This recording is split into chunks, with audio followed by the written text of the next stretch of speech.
Before we go, let's talk about what happens when you're sharing fears and concerns with unhealthy other.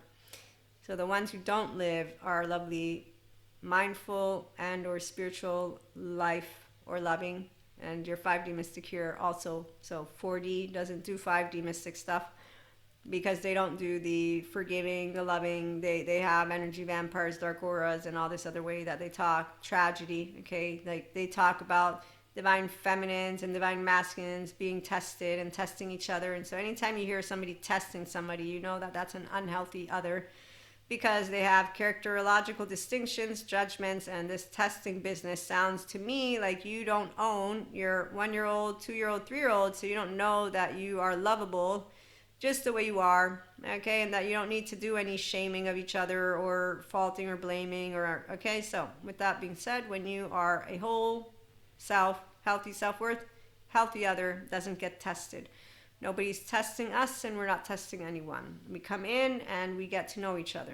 And as you grow up and you grow older, you get to just figure that stuff out, relationship to relationship. So healthy people don't create generalized statements because of one incident with one friend or one lover or two lovers or however many and say, I don't trust anyone anymore.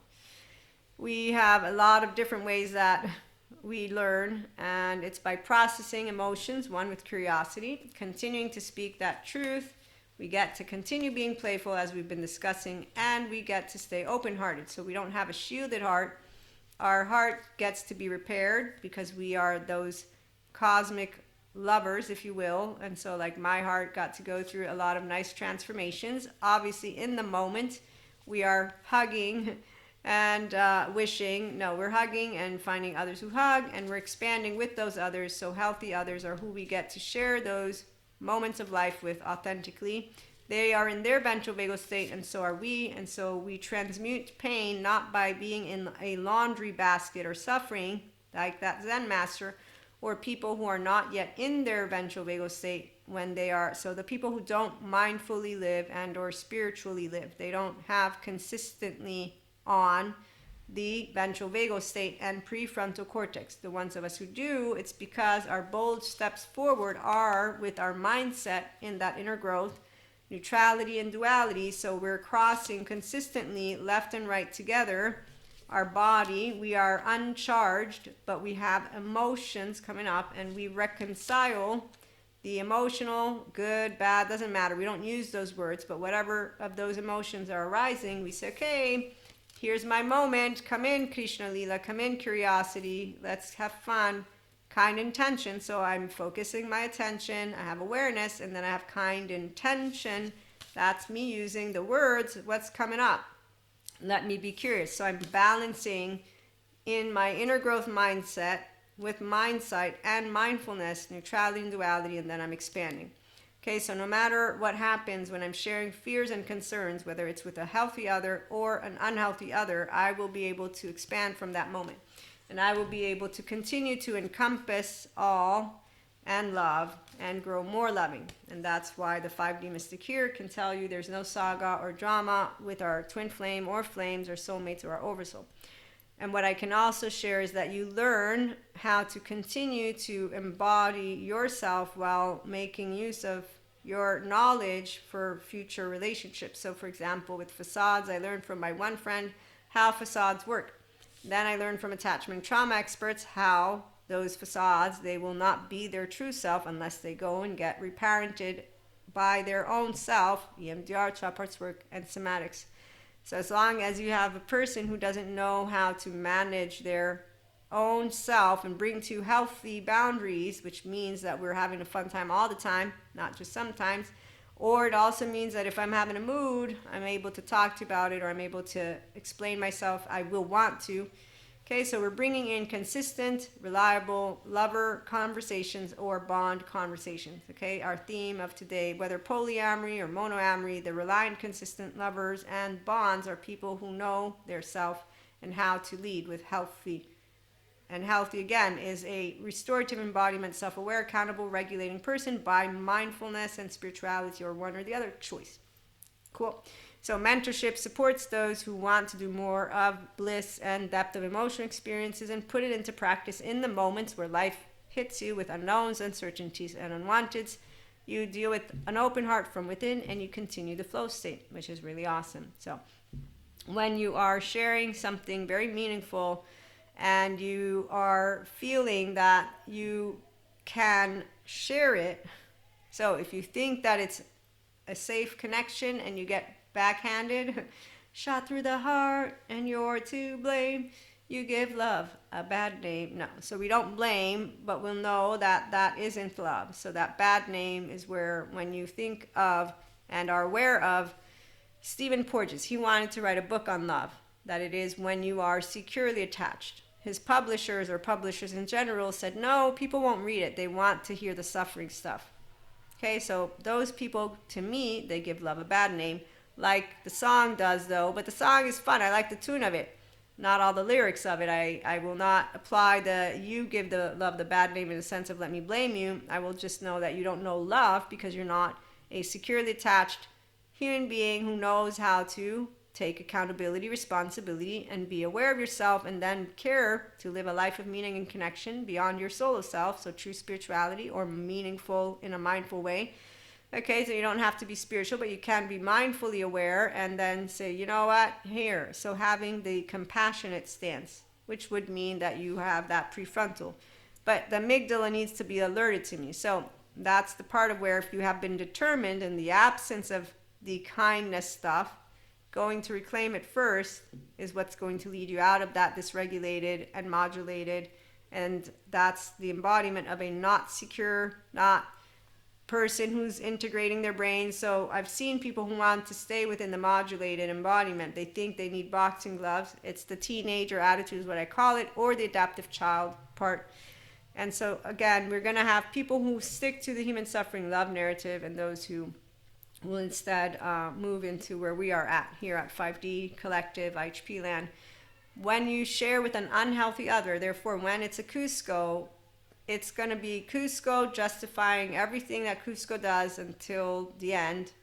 No, not after, once he realizes. Once he realizes, is a person who becomes spiritually aware, and then they begin a journey with Pacha, and they start to build what is a genuine relationship and have healthy boundaries, and all that comes with true bonds, okay? So this would be where that type of Cusco would come around and say, you know, I'm so sorry, Maria.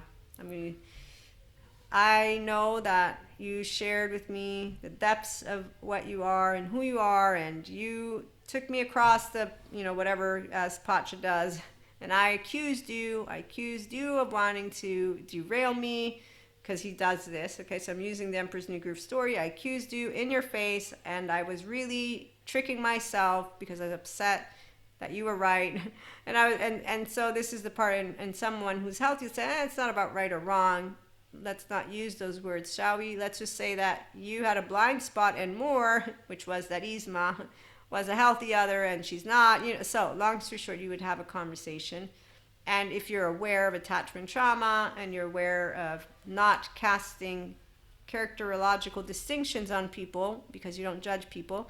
Because again, if I know of people with trauma and with a distorted ego and they're coming back around, I'm going to know that the distortion comes from their past. So of course, a person who is a Cusco with awareness, so moving into healthy self-worth, they apologize, they come around. This is that part of accountability, responsibility, and then moving into I want a heart-to-heart genuine relationship. Okay, so this is the good version of something like, and I laugh because they have to be healing and wanting to be healing. And you see so many people out there who are not doing any of the healing that sometimes I just think, but then I remember there's a lot of great therapists and great people that are showing what it's like to move into this authentic healing stuff.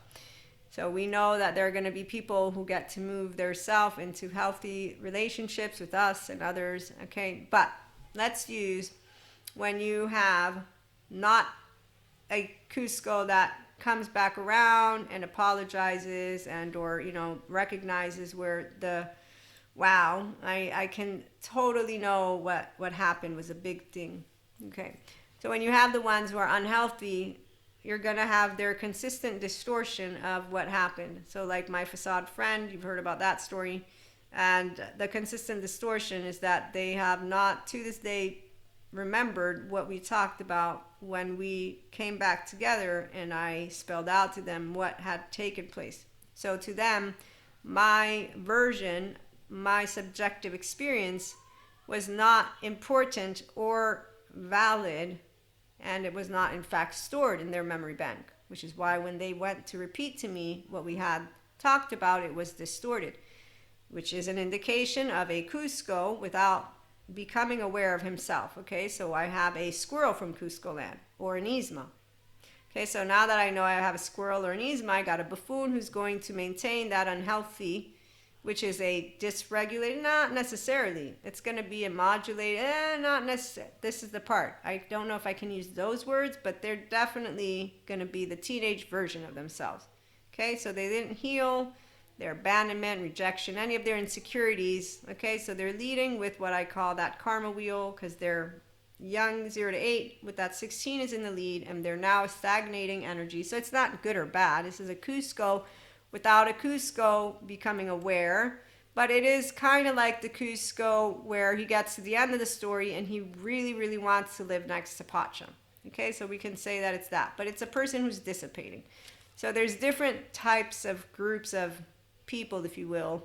The ones who self-select out are the ones who are wanting to keep on being squirrels and Yzmas. They won't be able to be around us because we won't be able to talk together. It's not about the frequency, it's just that we won't be able to vibe. So, example, I have the gut that tells me something's off with this situation, but I have academia experts tell me that the way that it should work is that there can be a bond that is unbreakable. Okay, I'm just going to give it to you this way so we can close it on out. So I'm given by subject matter experts from yesterday, though, which is why we stay up to date with attachment trauma, neuroscience, neurobiology. This is why up to date means that every day we know we might find new information on how that embodied brain works, because I'm talking about people right now. Okay, so people are individuals. There's that determined stuff, their first 3 years of life, their attachment and trauma, their childhood wounds. If they don't take any of that seriously, then we have our facades like my friend and others who are skating by. Some are on Pinocchio's island. Some are following Peter Pan's. In all ways, shapes, and forms, they're continuing to live life like Hangover and Mean Girls. Okay, and so that's for that. The other equation that I'm talking about is where we have basically a way that people will tell you, so again, from the past, this should work. And so you're basing your hypothesis on what should work according to experts from yesterday.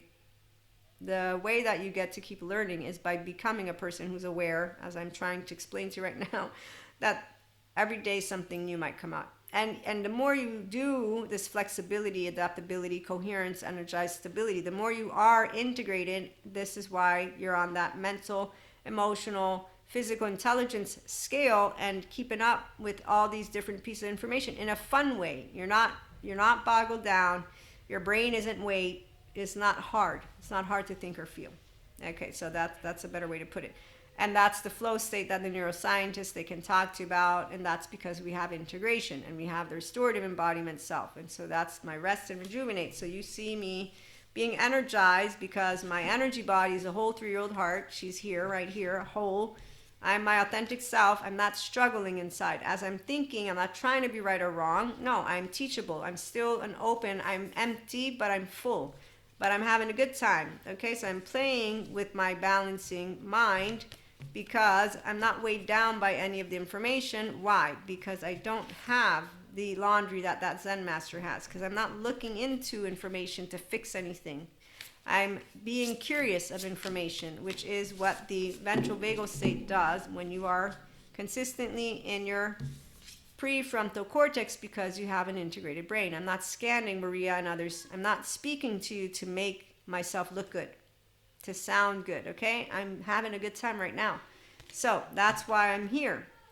Okay, and with this, I can continue going and going and just be in my most amazing, And so, anyways, long story short, as I don't want to make it too long, and the light's really going down here, um, when academics teach you things, books update, things change. I learned this slowly as well as anybody else as you get older. So it is about age, but it's also about if you're open to it and if your family is open to it. And so if you have people who are open to new piece of information and they will consistently make that readily aware to you, then you're going to be great at doing what I'm doing right now.